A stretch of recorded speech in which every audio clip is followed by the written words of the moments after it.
바울 사도도 경고했습니다. 내가 너희에게 전한 복음 외에 다른 복음을 전하면 하늘에서 온 천사들일지라도 저주를 받을지어다. 무섭게 경고했습니다. 진리의 특징은 불변성입니다. 평범한 갈릴리 호수의 어부를 변화시켰던 그 진리를 우리는 동일하게 이 시대에 믿고 있습니다. 바울이 다메섹 도상에서 회심하고 목숨을 버리기까지 희생하며 전했던 그 동일한 복음을 우리가 믿고 있습니다. 그래서 같은 진리를 따르고 있다라고 마음의 담대함을 가질 수 있는 것입니다.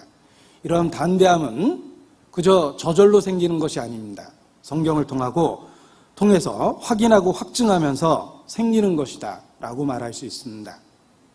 불행하게도 많은 사람들이 사도들이 전한 그 복음과 다른 내용을 전하면서 자신들이 사도들과 같은 대열에 있는 것처럼 주장하는 경우도 있기 때문에 그렇습니다. 그래서 우리의 믿음의 내용을 항상 사도들이 전했던 그 진리와 동일한지 확인하고 확증하는 것이 필요하다. 이렇게 강조해 볼 수 있습니다. 사도들이 전했던 복음은 예수 그리스도께서 공생에 전했던 메시지의 핵심에 잘 표현되어 있습니다. 때가 찼고 하나님 나라가 가까웠으니 회개하고 복음을 믿으라. 이것이 예수 그리스도의 복음이며 또한 사도들이 전했던 복음입니다. 하나님에 대한 회개와 우리 주 예수 그리스도에 대한 믿음, 이것이 베드로 사도가 말하고 있는 동일한 보배로운 믿음의 내용입니다.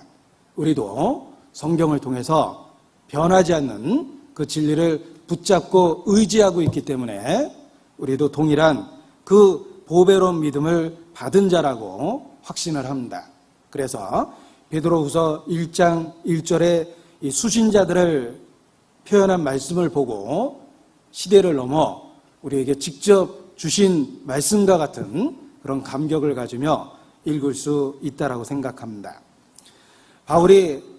베드로가 이 편지를 통해서 하고자 하는 말은 새로운 가르침이 아니었습니다.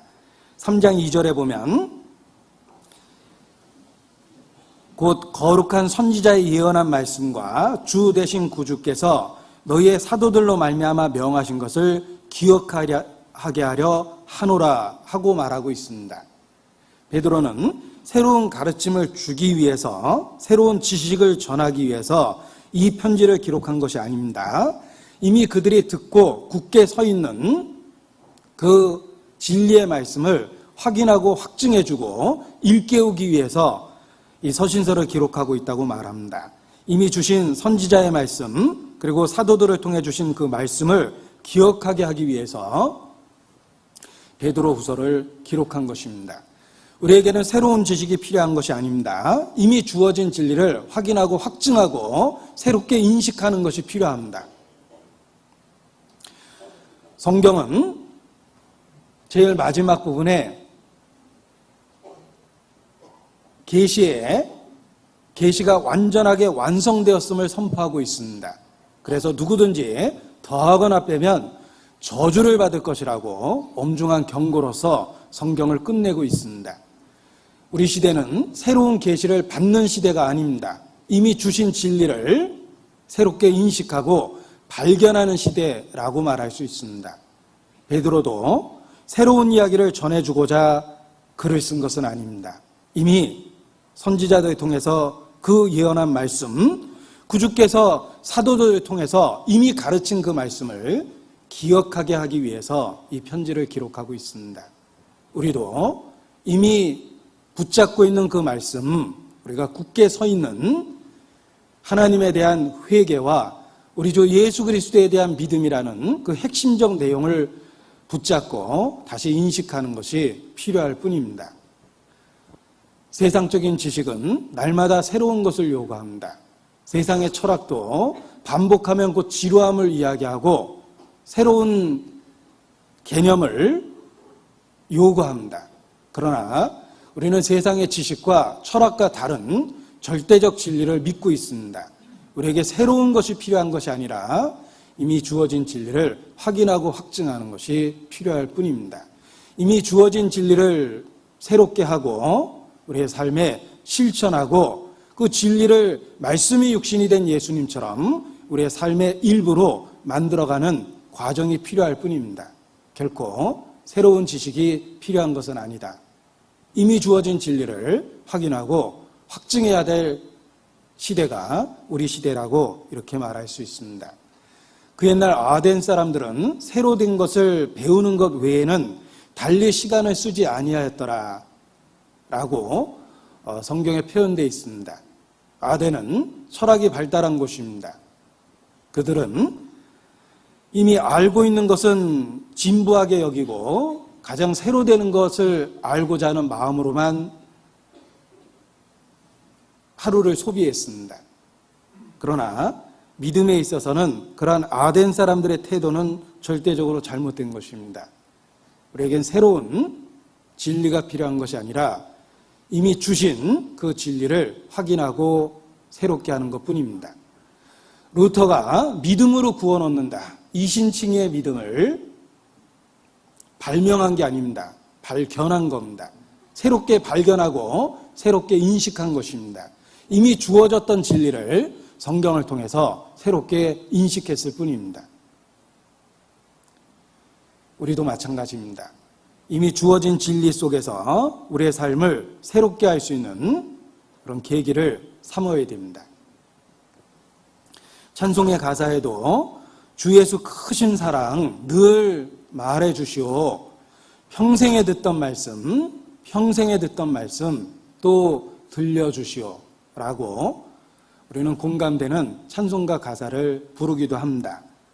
또 이 말씀 들은 사람 또 듣기 원하고 목말라 사모하니 그 말씀 진리라. 예부터 전한 말씀 주 예수 크신 사랑 나 항상 전파하기 참 좋아하도다 라는 찬송의 가사도 기억해 볼 수 있습니다. 새로운 진리가 아니라 이미 주어진 진리를 새롭게 인식하는 것, 이것이 이 시대에 우리 모두에게 필요하다라고 말할 수 있습니다. 그림을 그리는 화가에게 누군가가 물어봤습니다. 무엇이 그리기 가장 어렵습니까? 개나 말과 같은 그런 것들입니다. 왜냐하면 개나 말은 누구든지 잘 알고 있고 늘 보고 있기 때문에 내가 조금만 잘못 묘사해도 잘못 그린 그림이라는 것을 금방 알아볼 수 있습니다. 그래서 개나 말같이 이미 다른 사람들도 보고 있는 것들을 그린다는 것은 참 어렵습니다. 이렇게 대답을 했습니다. 다시 한번 물어봤습니다. 그러면 무엇을 그리기가 가장 쉽습니까? 귀신 같은 거 그리기가 쉽습니다. 귀신은 본 사람도 없고 실체도 없기 때문에 아무렇게나 그려도 맞는지 틀리는지 아무도 모릅니다. 제일 그리기 쉬운 건 귀신입니다. 이렇게 대답을 했답니다. 자, 그럴듯하죠? 개나 돼지는 개나 말, 이런 짐승은 우리는 늘 보고 있기 때문에 누군가가 개를 그리고 말을 그렸다면 잘 그렸는지 잘못 그렸는지 확인해 볼 수 있습니다. 그러나 귀신을 그렸다면 지 마음대로 그려도 원래 그렇게 생겼다는데 할 말이 없습니다. 균형이 깨져 있어도 원래 짐승은 머리통 부분이 크다 이렇게 우겨도 할 말이 없습니다. 실체가 없고 본 사람이 없기 때문에 그렇습니다. 마찬가지입니다. 올바른 선생은 이미 주어진 성경 말씀을 정확하게 인용하고 정확하게 가르칠 수 있는 것이 올바른 진리의 선생입니다. 그러나 가짜는 항상 새롭게 이야기합니다. 새로운 걸 이야기합니다. 그것이 참인지 거짓인지 아무도 구별할 수 없기 때문에 자기가 마치 새로운 계시를 받은 것처럼 과장하고 추종자들을 모읍니다.